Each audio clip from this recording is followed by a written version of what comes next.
everyone, this is me, Jyotika Bedi, founder of Happiness is Love. We make relationships better. Today I'm very excited to talk to you about why people can't admit they are wrong. The psychology of rigidity. Are you ready for this learning ride with me? Well, I want to share with you, no one on this earth is mistake-free. Neither you, neither me, no one. But if you're unlucky, an individual will dig in their heels and insist they're right, even when all the evidence suggests otherwise. I'm sure you experienced this. It's a maddening situation, very, very frustrating for everyone. But in business, it can be disastrous. It creates conflicts that hinders creativity, productivity, and affects your ability to move forward with or give proper information to appropriate individuals. Most people who consistently refuse to admit that they're wrong do so because they have incredibly fragile egos. They clamp up and insist they're right, demonstrating what experts called psychological rigidity as a defense mechanism. Their subconscious feeling is that if they dig in their heels, they can protect themselves from the consequences that might come from their imperfections, and let's call it fallibility. Example, being seen as weak, a loser, or a retaliation. Also, that some people go to extraordinary lengths in the process, even changing facts and convincing themselves of new realities in their own minds to escape being the culprit. In this instance, if you want the person to admit that they're wrong, your biggest job is to build them up.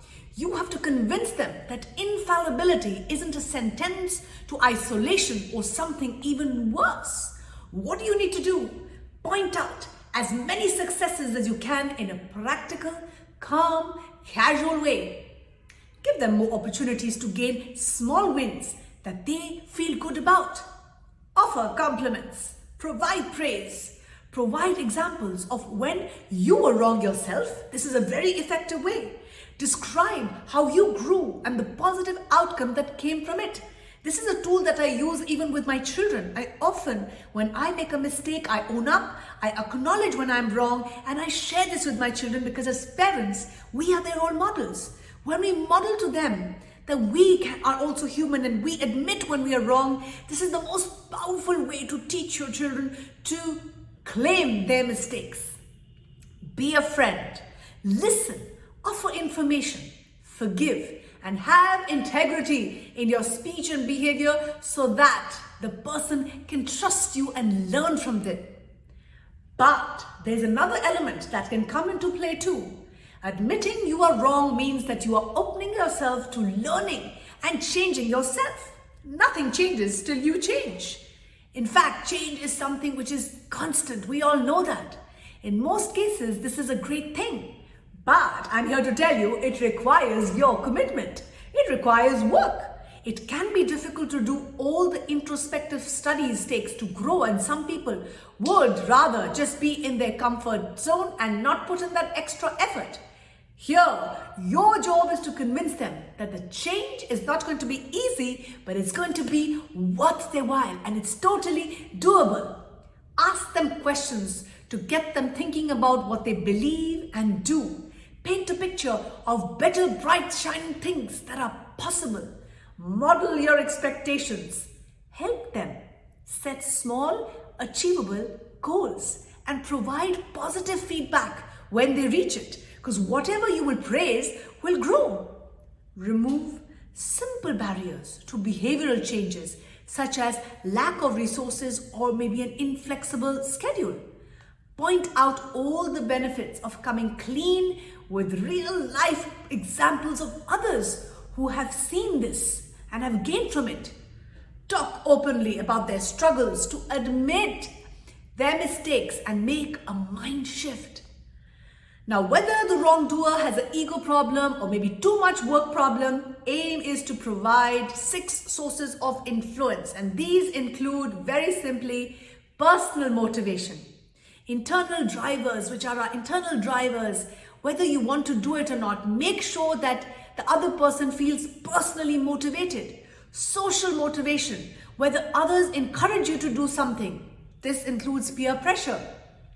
Structural motivation, systematic steps that encourage you to prioritize one thing over another to reduce effort, gain reward, or decrease risk. This will foster accountability. Personal ability, improving skills or competence through modeling, resources or teaching from others. This is very, very, very effective. Structural ability, systematic setups that make it logically easier to complete a task or desirable behavior, maybe a change in the environment. If you can boost all 6 of these in kind ways, it will be much easier for the offending person to take the high road and admit that they are wrong. Over time, they'll develop this new positive habit of always taking responsibility, because we have 2 kinds of people, the owners or the blamers, and the owners always take responsibility and accountability. And when they do that, they're one critical step closer to the incredible leadership you want everyone on your team to have.